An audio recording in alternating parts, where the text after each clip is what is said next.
सभी का स्वागत है हमारे चैनल ज्ञान मिशन क्लासेस में। आज हम स्पर्श का बड़े भाई साहब पढ़ेंगे जो मुंशी प्रेमचंद जी ने लिखा है। मुंशी प्रेमचंद जी बोलते हैं कि जो लेखक है वो बताते हैं कि उनके जो बड़े भाई साहब है वो उनसे 5 साल बड़े हैं और उनसे 3 कक्षा आगे है। वो बताते हैं कि ऐसा नहीं है कि जो मेरे बड़े भाई साहब हैं उनको पढ़ने लिखने का शौक नहीं है या वो पढ़ाई में कमजोर है। वो अपनी बुनियाद को क्या करना चाहते हैं, मजबूत करना चाहते हैं। वो 1 साल का काम जो है कम से कम 2-3 साल में किया करते हैं, जिस वजह से मेरे बड़े भाई साहब जो है कक्षा पास नहीं कर पा रहे।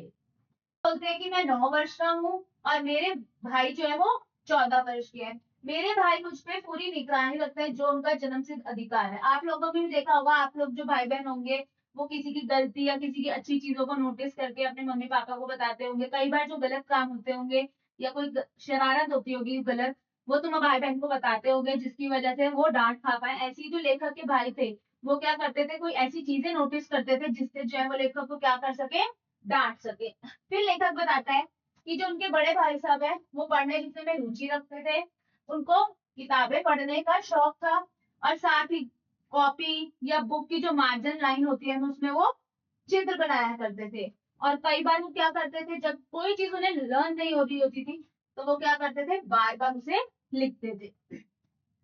फिर लेखक अपने बारे में बताता है कि मुझे पढ़ाई लिखाई में बिल्कुल मन नहीं था, वो पढ़ना लिखना नहीं चाहते थे।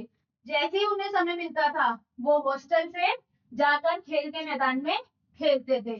खेल कूद कर जब वापस आए तो उनके बड़े भाई ने उनको क्या किया, बहुत डांटा। जैसे कि मैंने बताया कि कोई ना कोई उनको शरारत चाहिए होती थी, जिसकी वजह कोई ना कोई उनको ऐसा चीज चाहिए होती थी जिससे वो लेखक को डांट सके। ऐसे ही वो खेल कूद करके आया तो उनके बड़े भैया ने उनको बहुत डांटा।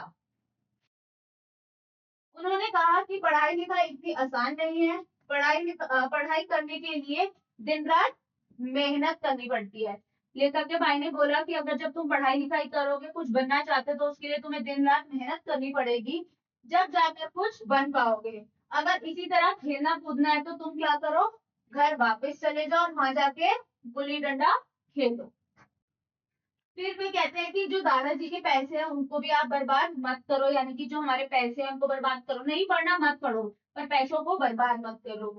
ये सुनकर लेखक जो है क्या करने लगे, रोने लगे और पढ़ाई का काम उनके मन में बच गया। मतलब उन्होंने सोच लिया कि अब मैं पढ़ूंगा ही पढ़ूंगा।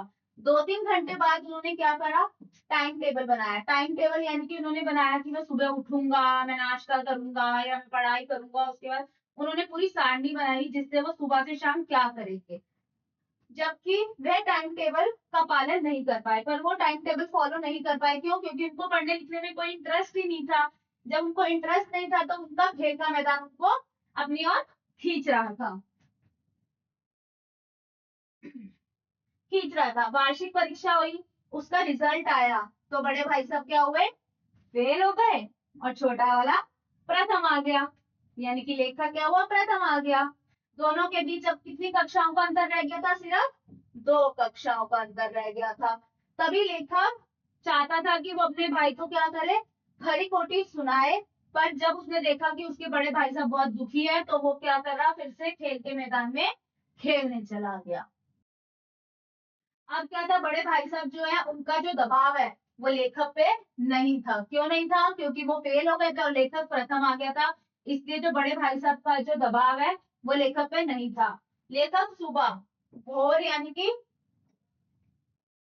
सुबह सुबह का समय जो है वो खेल कूद के मैदान से वापिस आ रहा था। वापिस लौटा तो उसके बड़े भाई साहब ने उसको क्या किया, फिर से डांट लगाई और उन्होंने कहा कि कक्षा में प्रथम आने पे, अव्वल आने पे तुम्हें क्या होना चाहिए, घमंड नहीं होना चाहिए। घमंड करोगे तो क्या होगा, क्योंकि बड़े बड़े लोगों का भी घमंड नहीं टिका है तो तुम्हारा भी नहीं टिकेगा, यानी कि तुम ज्यादा प्राउडी हो जाओगे।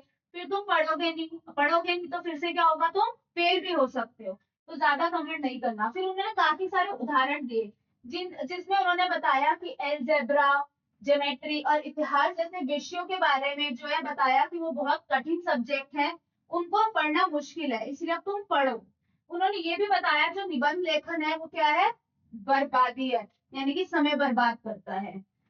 ये सुनकर उस दिन लेखक को गुस्सा आया। जैसे हमें भी कोई डांट दे तो हमें भी गुस्सा आता है, हम बिना खाए पिए सो जाते हैं, उसी तरह जो लेखक भी बिना भोजन किए, उनको लगा कि आज मुझे भोजन अच्छा नहीं लग रहा, वो चले जाते हैं। इसी प्रकार लेखक की जो पढ़ाई में अरुचि बनी रही, क्या बनी रही, अरुचि बनी रही, और वह खेल के मैदान में फिर से चला गया, हमेशा की तरह खेल के मैदान में चला गया। फिर एक बार वार्षिक परीक्षा होती है जिसमें बड़े भाई क्या होते हैं, फिर से फेल हो जाते हैं, और छोटा वाला फिर से क्या होता है, पास हो जाता है। जबकि लेखक ने ज्यादा मेहनत की थी, जबकि लेखक कह रहा है कि उन्होंने ज्यादा मेहनत नहीं की थी और उनके बड़े भाई साहब ने बहुत मेहनत की थी। बड़े भाई साहब को दुखी देखे, यानी कि बड़े भाई साहब उस नतीजे से खुश नहीं थे, वो क्या थे, रोने लग गए थे, और लेखक भी उन्हें देख के क्या हो गया, रोने लग गया।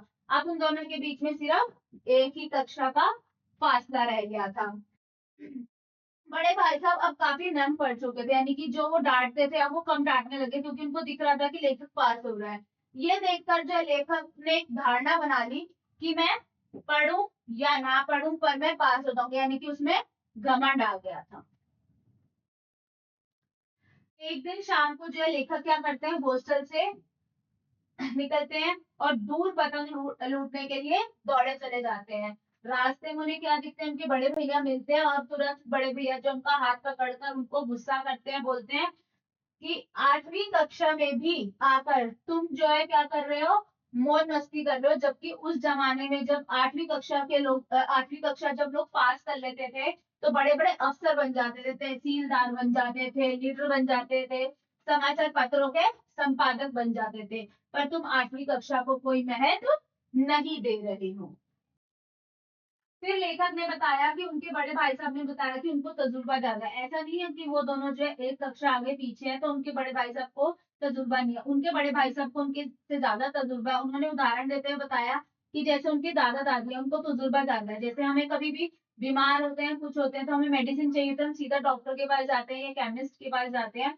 इसी प्रकार जो है उन्होंने बताया कि जैसे बड़े बूढ़े हमें बोल देते हैं कि घर की कोई रेमेडी लो और उससे ठीक हो जाओ, उन्होंने बताया कि मेरे पास तजुर्बा ज्यादा है। इसी बीच जो है जो लेखक है वो बहुत ज्यादा भावुक हो गए और उन्होंने अपने बड़े भाई साहब के आगे अपना शीश झुका लिया।